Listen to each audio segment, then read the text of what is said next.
This week in comic books, Action Comics annual came out. And we can look at it for face value and say that it's about nature versus nurture. But there's also something else very interesting in there I kind of want to address with you. In the land of Marvels, over at Carnage, we get a good lesson in fear and dedication and how creepy those two places can go. Also in the land of Independence, we're going to talk about we have demons and this whole concept of good and evil and what is that. So we're going to talk about those and a stack full of comic books right after that opener.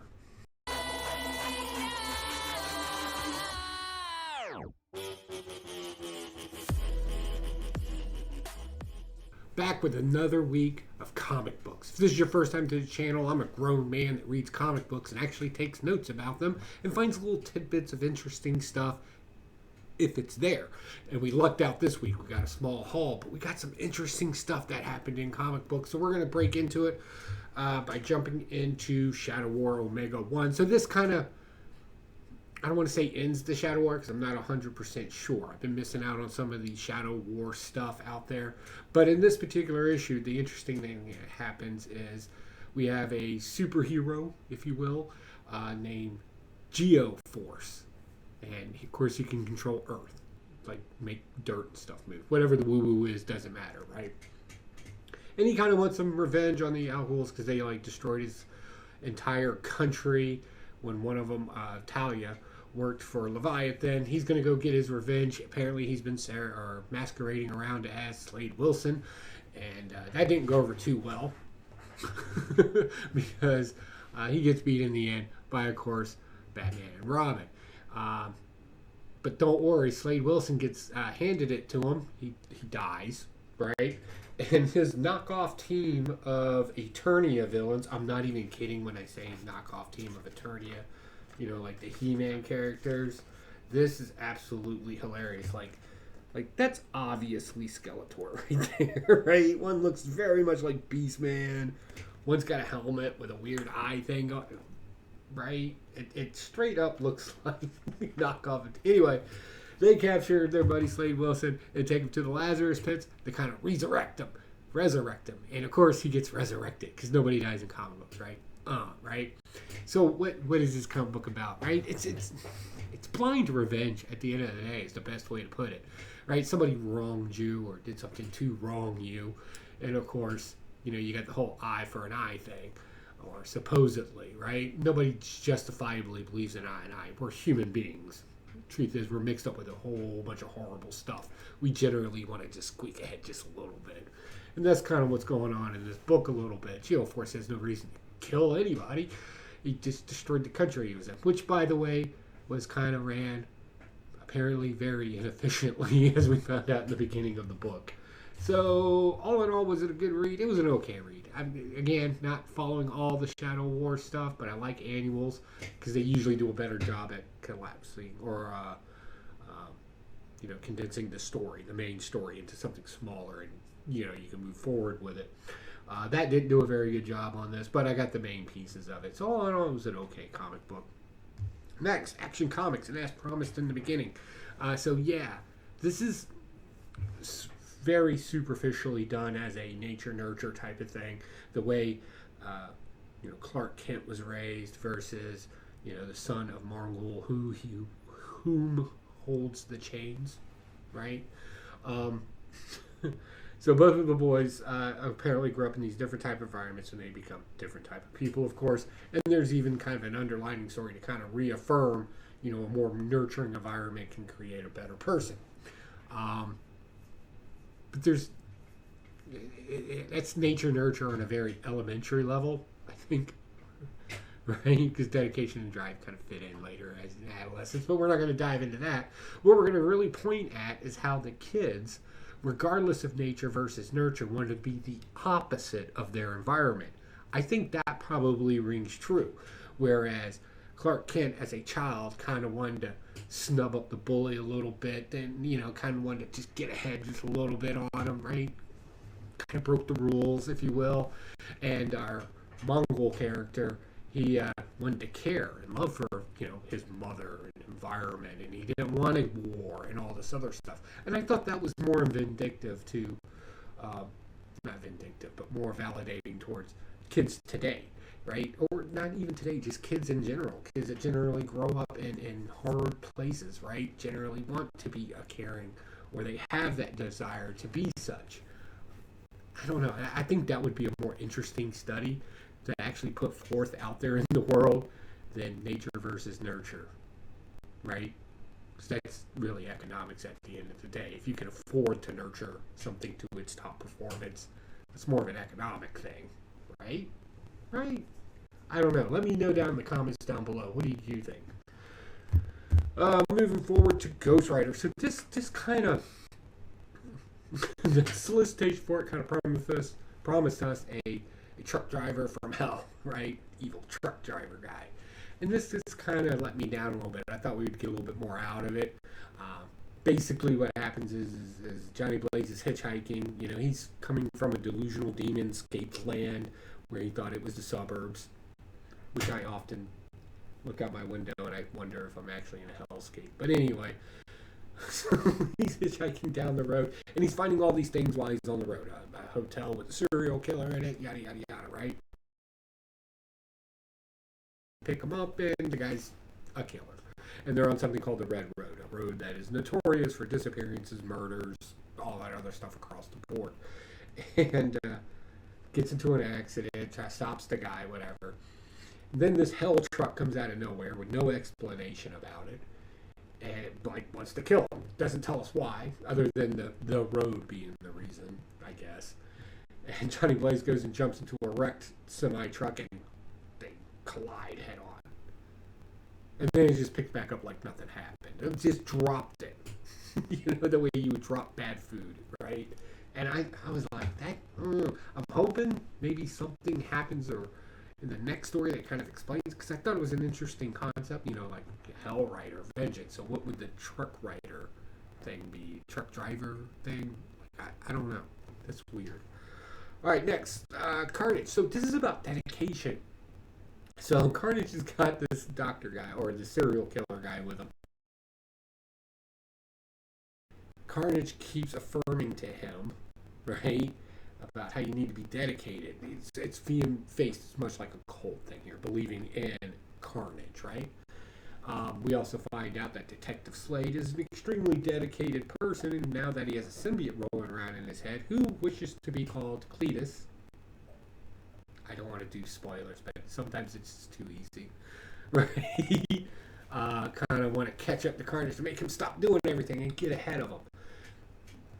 I liked this concept. Also, Carnage can kind of steal powers in this now. One of the ones is the Spot, who can make these kind of spot dimensional portal things.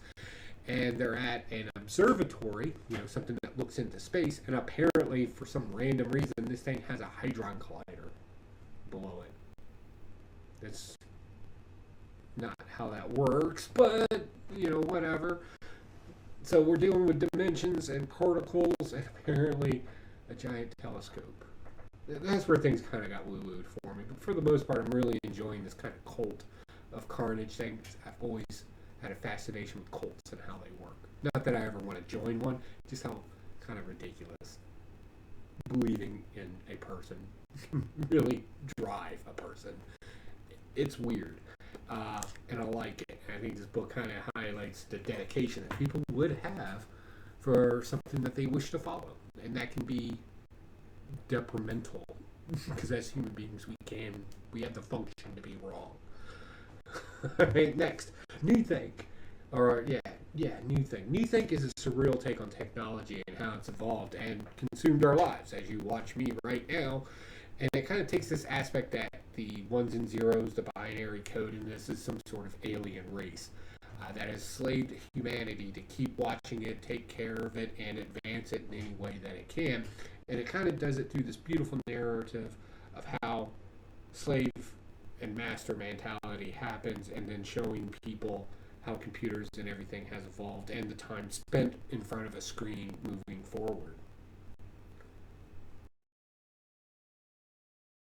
I don't know. If that kind of stuff fascinates you, I would definitely give this a read. It's by AWA. They generally put out some pretty good stuff here lately. And I liked this for what it was. Not because it was a comic book on a shelf, but I really liked the story behind it. Where does it go from here? I don't know. But the text message at the end of this, where an editor is literally asking, hey, what is this book about? And his description, the writer's description of his own book, is actually, it's funny. I would definitely check this out. If it's available at your local shop. I'm not saying you gotta, like, drop everything and order it online or pay some ridiculous eBay price, but it is interesting. Next, we got The Closet. So, we have two petty parents. Right? I say petty because they're just arguing over petty stuff. Or moving, right? And apparently their child has the typical fear of something being in the closet. The only thing is that this particular kid is actually justified. There is something terrifying in his closet, as you would guess. And of course, it gets kind of blown off by the parents, whatever the case may be. Being the first issues is really kind of set up, but we do find out that this little monster is going to be moving with them. And of course, nobody listens to the kid. And they're going to move forward with their plans. Pretty short read, very fast. And I did enjoy it, because I like the idea of monsters. I do, because it's always a dimensional thing, right? They're traveling in and out. Kind of like Monsters, the movie. You remember that where it's almost like a bad, evil version of that. Oh, I didn't even think of that until just now. That's brilliant.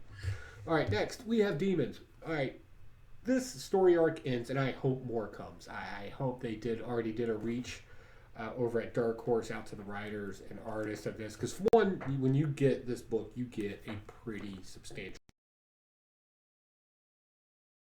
and nobody takes any shortcuts. Everything's extremely detailed. I really enjoyed this. So basically, it's kind of a satire, religious type story. You know, what would the nitty gritty of a special forces unit inside of religion look like, when the whole concept of good and bad is kind of just a muddled mess in between people, and that there's more horn versus halo in a person. I liked that take on it. I thought that was smart, because you don't want to really just say everybody's got more bad in them than good, right? Our main character in here, she kind of has this kind of idea, like, well, everybody's just mixed up in everything, and faith isn't substantial enough to really decide if somebody's good or bad. You can have faith in bad things, right? It's not until other people or us as a society are like, no, that's bad, right, that we make these determinations. I like this. So it kind of cleaned up the story. They put their main character in the center stage, and they showed that this is a capable person. I like this. It's basically what the 3 issues did. I thought that was smart to do. It's something that's often criticized in comic books, when you have a female independent, strong character, right? It's just always they Mary Suiter. They just threw it in there. This one's actually went through the grind, and I enjoyed that.